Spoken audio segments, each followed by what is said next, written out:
Hello number curious friends, welcome to the channel where we talk accounting and finance.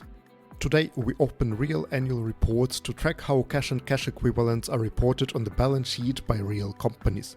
We will see what sits inside that line, how each company defines it, and what to watch as a beginner. But first, a refresher. Cash normally means petty cash and bank balances you can use now. Cash equivalents are short-term, very liquid investments that can be converted into a known amount of cash with little risk. In practice, most companies use original maturity of 3 months or less. Both Unilever under IFRS and NVIDIA under US GAAP say exactly this. We can see it on page 59 of the financial statements of NVIDIA or page 151 of the PDF of the full report and page 181 of the annual report of Unilever.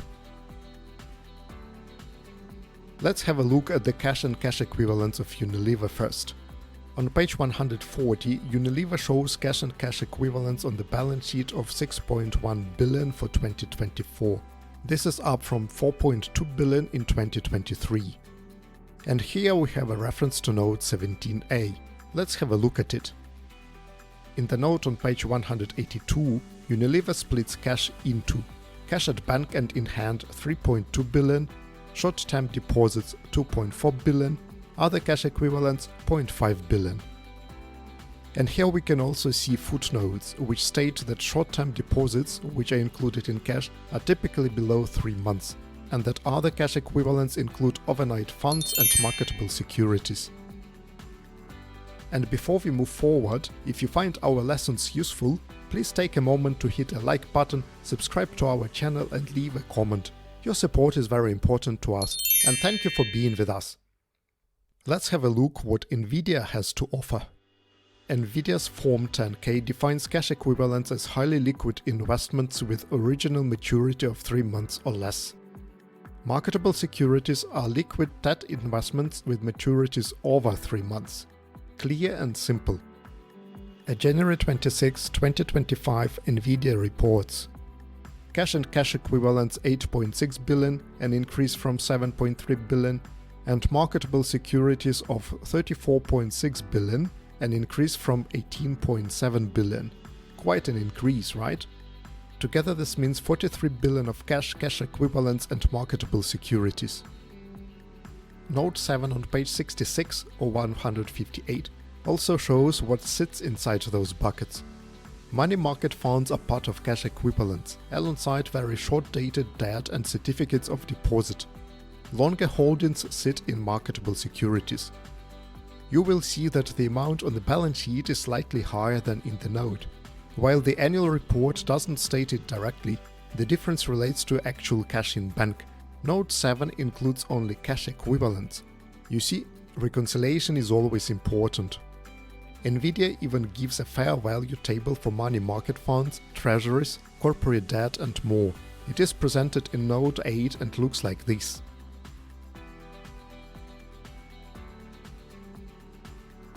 Some cash balances can also be restricted.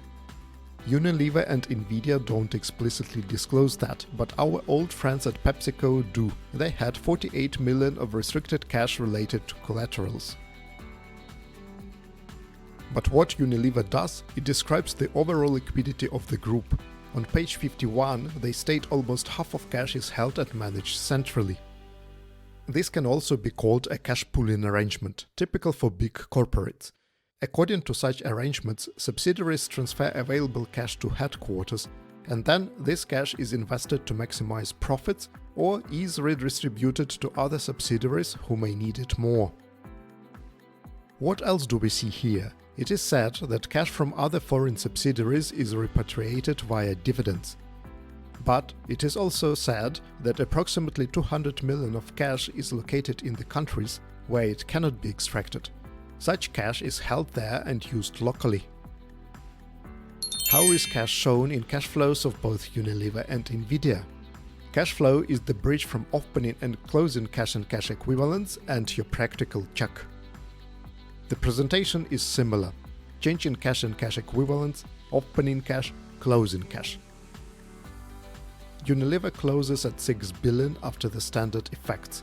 but for Unilever, you will notice that in the cash flow statement, the closing cash and cash equivalents are slightly lower than the 6.1 billion on the balance sheet. This is because Unilever deducts bank overdrafts inside the cash flow, a small but important reconciliation item they show in the note on page 182. Have a look. NVIDIA's cash flow shows change in cash and cash equivalents of 1.3 billion, with ending cash and cash equivalents of 8.6 billion. Notice the presentation style. Unilever presents a cash and cash equivalents line and explains the mix in a financial instruments note. Short-term deposits and overnight funds count as cash equivalents. NVIDIA separates cash and cash equivalents from marketable securities, and then breaks those into detailed fair value categories that include money market funds as cash equivalents. Different labels, same underlying rules: short, liquid, low risk. And a quick reality check. What is not a cash equivalent in the financial statements? Do not plug long-term deposits or volatile instruments into cash equivalents. Unilever's note helps. Short-term deposits typically up to 3 months and other cash equivalents include overnight funds. NVIDIA calls anything over 3 months marketable securities, not cash equivalents. This is a clean separation you want to see. And now, 3 habits for reading cash and cash equivalents in any report. 1. Find the definition and the split. Look for the 3 months rule and what instruments are included. NVIDIA's policy paragraph is a perfect example. 2. Reconcile totals. Unilever shows cash per balance sheet versus cash flow and explains the effect of overdrafts. Always match the lines. 3. Scan related lines. Marketable securities at NVIDIA and other current financial assets at Unilever sit right next to the cash. Together they tell the full liquidity story. What about our Ripple shop? If a Ripple shop moves 5,000 from a bank account into a 2 months deposit that allows instant break, this is still cash equivalent. If we put it into a 9 months deposit we cannot break, that becomes a short-term investment, not cash equivalent. The big companies are doing the same thing at scale. Let's summarize the lesson. Cash and cash equivalents are defined precisely: short, liquid, low risk. Most companies follow the same logic with different labels and helpful notes. Always read the policy, reconcile the totals, and look for another line for marketable securities or other financial assets. That is how cash and cash equivalents are presented in the annual reports. Hope it helped understand the topic better. Thank you for watching. If you enjoyed this lesson, hit like, subscribe and ring the bell so that you don't miss the next lesson.